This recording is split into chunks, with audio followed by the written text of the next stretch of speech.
Bom dia, meus caros amigos patriotas, nacionalistas. Bem, na noite de ontem, né, foi sacramentado aí a tal da PEC 241, que trata do congelamento dos gastos públicos durante período de 20 anos aqui no nosso país. Já ouvi muitos comentários a respeito, já ouvi antes, né, da votação, depois da votação, uma série aí de argumentações, né, argumentações da mídia, argumentações de pessoas que economistas, argumentação de político, né, dos Bolsonaros da vida, que não sabe para que lado vai, né, primeiro diz que não vai votar, depois diz que vota, né. Então, mas o que está por detrás, né, verdadeiramente dessa tal PEC, né? É claro que, em primeiro lugar, né, seria a economia de recursos. E para que economia de recursos, né? Porque aquilo que nós chamamos de tributação, né, aquilo que nós chamamos de recebíveis em impostos aqui no Brasil, ela vem caindo, né? A contribuição das empresas e também do cidadão tem caído porque o país está numa grande crise, né? E existe aí o principal credor do governo, né, por trás disso tudo, fazendo uma pressão enorme para que não se atrasem os pagamentos, né?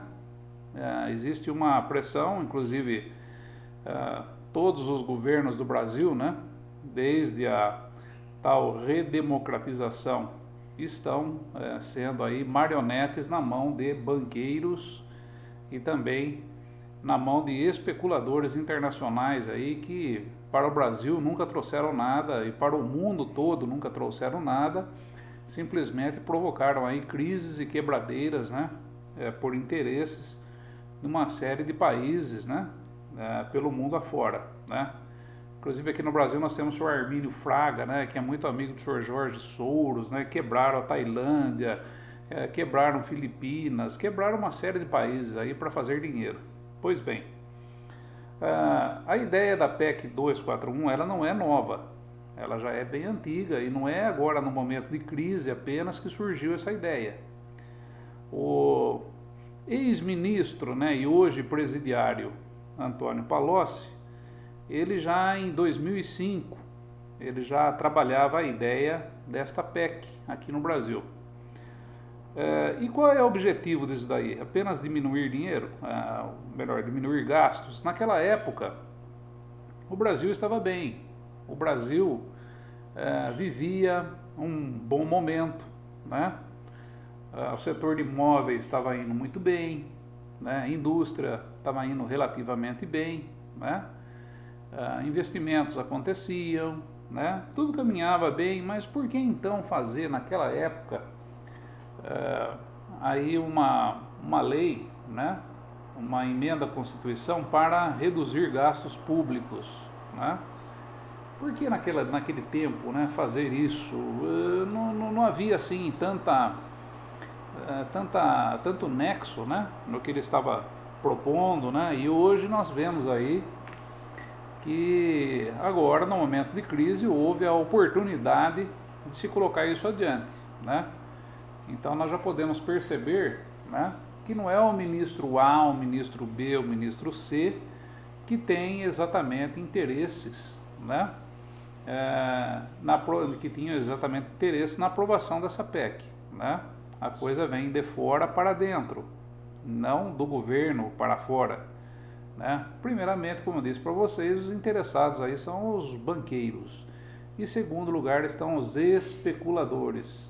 Agora nós vamos falar um pouquinho sobre eles. Muito bem. O que vai acontecer com esta PEC é o seguinte. No caso de realmente de saúde e educação, não haverá redução de investimentos, recursos na área, né? Porque existe um percentual mínimo que o governo tem que cumprir de gastos todos os anos com essas áreas de saúde e a área de educação, que está aí na casa dos 15%, né, do PIB, ou 15% do PIB nominal, né? Entendeu? Não do PIB real. O PIB real só serve para se cobrar, vamos dizer assim, se fazer o pagamento dos banqueiros, né?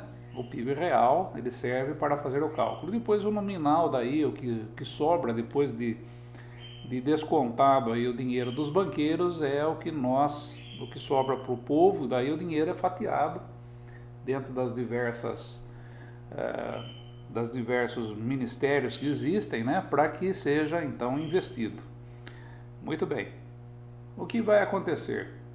Aí vão aí reajustar, né, esses gastos, que vamos dizer 15%, né, vão reajustar pela inflação, né, a inflação do ano. Então aqueles 15% eles sofrem vamos imaginar que a inflação no ano seja 10, né? Na verdade é muito mais, né? Porque esses índices aí são maquiados e todo mundo sabe disso. Então eles colocam 10% a mais naquele montante, naquele valor, né? De 15%. Sempre lembrando que isso daí, dos 15%, é o fundo do poço, né?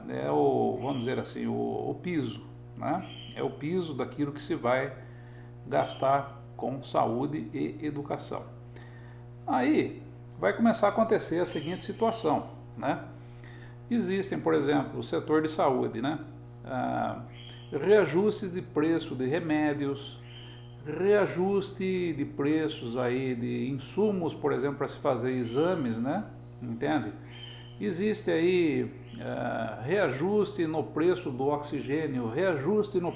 Então todos esses insumos, né, que você utiliza, por exemplo, na saúde, eles vão ser reajustados.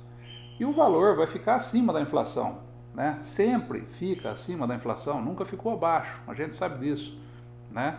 Mas você aí que é usuário aí de medicamentos contínuos, você sabe disso. Se você fizer o cálculo, você vai ver que o valor ficou muito acima daquilo que é a inflação que eles dizem ser a real, né?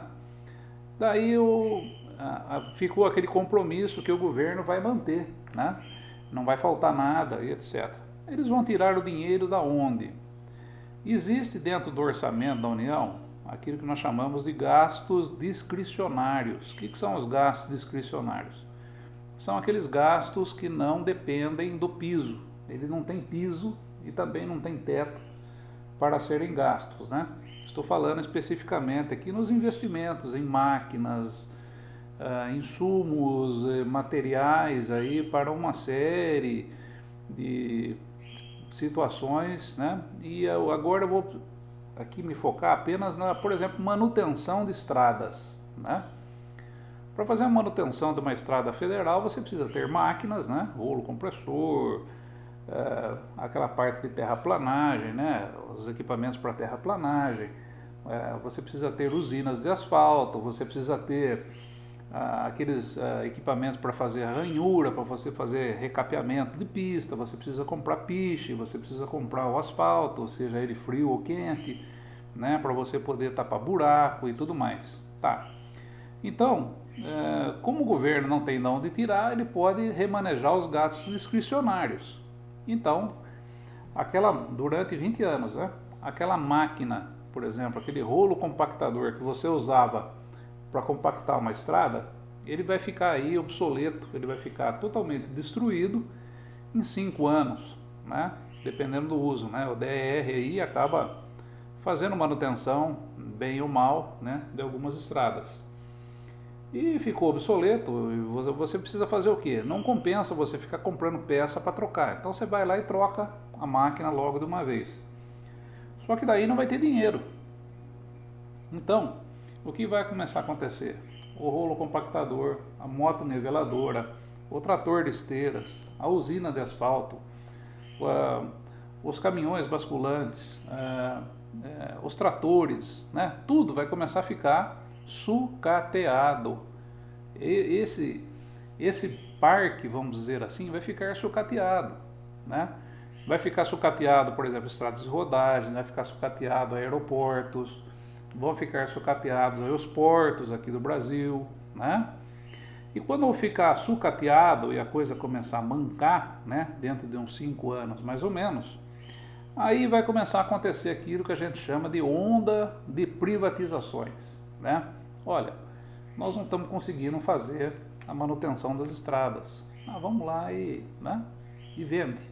Olha, nós não estamos conseguindo fazer a manutenção dos portos. Ah, vamos vender os portos, né? Porque a gente não consegue fazer manutenção, então a gente vende o porto. Olha, nós não estamos conseguindo fazer manutenções aí nos aeroportos. Ah, vai lá, vende tudo, né?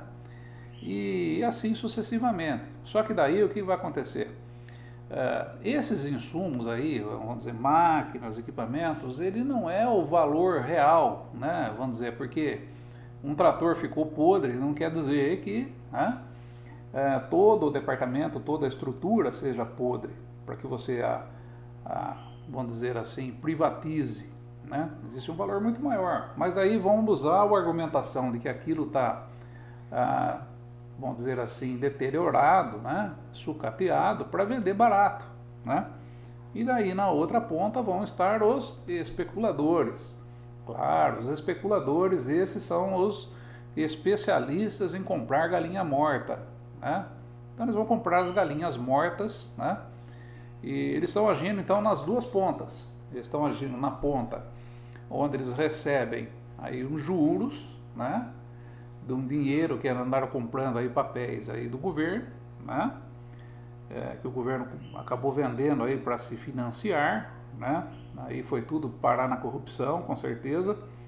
E do outro lado, né, na outra ponta eles estão lá oferecendo a ajuda deles, né, a ajuda, a solidariedade, né, vamos dizer assim, dessa gente, né, solidariedade que inclusive lembra aí alguns partidos de esquerda, né, e são lá bem solidários, eles vão comprar os aeroportos, vão comprar os portos, vão comprar as estradas, né, toda a malha viária do Brasil, porque eles podem fazer a manutenção, mas isso aí é lógico que não é de graça, né? Eles vão cobrar pedágio, eles vão cobrar aí taxas de embarque e desembarque mais caras, eles vão cobrar aí, né, para você todo aquele trâmite que você tem num porto, né, a movimentação de um container, etc. Eles vão cobrar muito mais caro, né, é lógico, porque eles precisam fazer, né, a manutenção daquilo lá.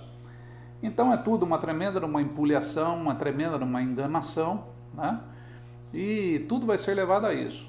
O objetivo dessa reforma, dessa PEC, é exatamente atingir essas despesas discricionárias, né? Atingindo-se a despesa discricionária, eles vão cortar tudo, né, relativo à manutenção de estradas, portos, aeroportos, rodovias, entende? E vai por aí afora, né? Ferrovias, né, vão abandonar de vez, né? Então esse é o objetivo do governo. Agora, por outro lado, né, eles não falaram até hoje, né? O senhor Michel Temer assumiu o governo, etc., né, de como se tornar o Estado mais eficiente. Porque é o seguinte, os impostos vão continuar crescendo, né, da mesma maneira, os impostos vão continuar sendo cobrados da mesma forma, o dinheiro que hoje entra nos cofres vai continuar sendo o mesmo, né, e porventura maior, né, porque a gente espera aí que a economia volte a funcionar, porque agora o presidente Michel Temer está lá, né? Então o presidente estando lá, ele vai fazer com que vamos dizer assim, a economia volte a funcionar rapidinho. Já em 2017 já vai estar tudo ok aqui, nós vamos estar no mar de rosas, né? Então, isso daí acontecendo, né, a economia voltando a funcionar, logicamente vai aumentar aí vamos dizer assim, a contribuição, né, entendeu? A entrada de recursos via impostos para dentro dos cofres do governo, perfeito? Então, é isso, minha gente. Lembrando, indo aí nessa onda, né, a questão aí de uns 1 ano e meio, 2 anos atrás, eu disse que a China estava invadindo o Brasil, né? Ninguém quis acreditar, alguns acreditaram, outros não, né? Mas essa semana, aproveitando, né, acabou acontecendo aí um negócio muito interessante que vai exatamente nesse sentido, e não foi comentado em lugar nenhum. Existe uma empresa chinesa que chama Three Gorges, né? Three Gorges. Essa empresa Three Gorges, ela vem comprando aqui no Brasil usinas hidrelétricas de pequeno e médio porte, né? Em vários estados, tá? E na semana passada, mais especificamente, acho que no dia 5 ou 6, né? Eles compraram de uma empresa que se chama Duke Energy, dos Estados Unidos, 8 usinas hidrelétricas de pequeno porte e uma de médio porte dos estados de São Paulo e Paraná, né? Eles já tinham comprado usinas hidrelétricas em Santa Catarina, no Maranhão e uma série de locais aí. E pagaram aí relativamente barato, até desconfia-se que tenha havido algum tipo de negociata nesse negócio aí. Pagaram 1 bilhão e 200 milhões de dólares, né, por essas 8 usinas, mais uma de médio, usinas pequenas, 8 pequenas e uma de médio porte, né. E o que isso significa? Essa empresa Three Gorges hoje, ela é a maior geradora de energia elétrica do Brasil, tá? Privada. A maior geradora privada de energia elétrica do Brasil hoje chama-se Three Gorges e é uma empresa chinesa, tá? Então, as coisas estão caminhando nesse sentido, né? O senhor Antônio Palocci, lá nos anos 2005, quando ele tinha a ideia já dessa PEC 241, né? Ele pretendia exatamente isso, porque os chineses com certeza estavam batendo a porta, dizendo que tinha dinheiro para comprar o país se quisessem, né? E o senhor Antônio Palocci, esse que está aí preso aí em Curitiba, né? Espertamente ele tentou passar isso daí, e na época o próprio PT acabou barrando, né?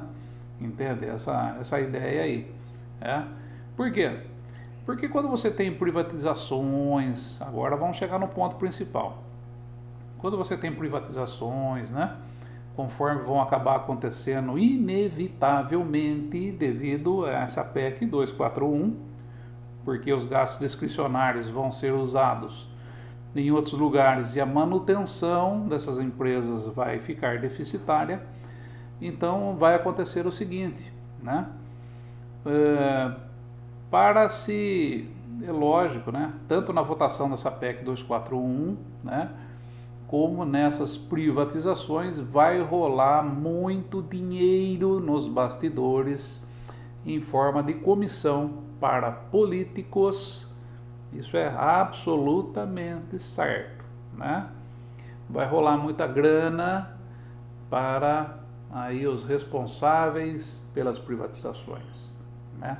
Essa gente vai fazer a independência deles com uma facilidade muito grande, porque vão ganhar milhões, serão distribuídos bilhões de reais e dólares, né, para que se venda barato os ativos do governo, né, e assim os nossos 200 milhões de habitantes fiquem cada vez mais aí escravizados pelo sistema. Grande abraço a todos. Espero não ter deixado muita gente triste. Espero ter deixado vocês com raiva, porque eu estou me sentindo dessa maneira. Grande abraço a todos. Boa semana.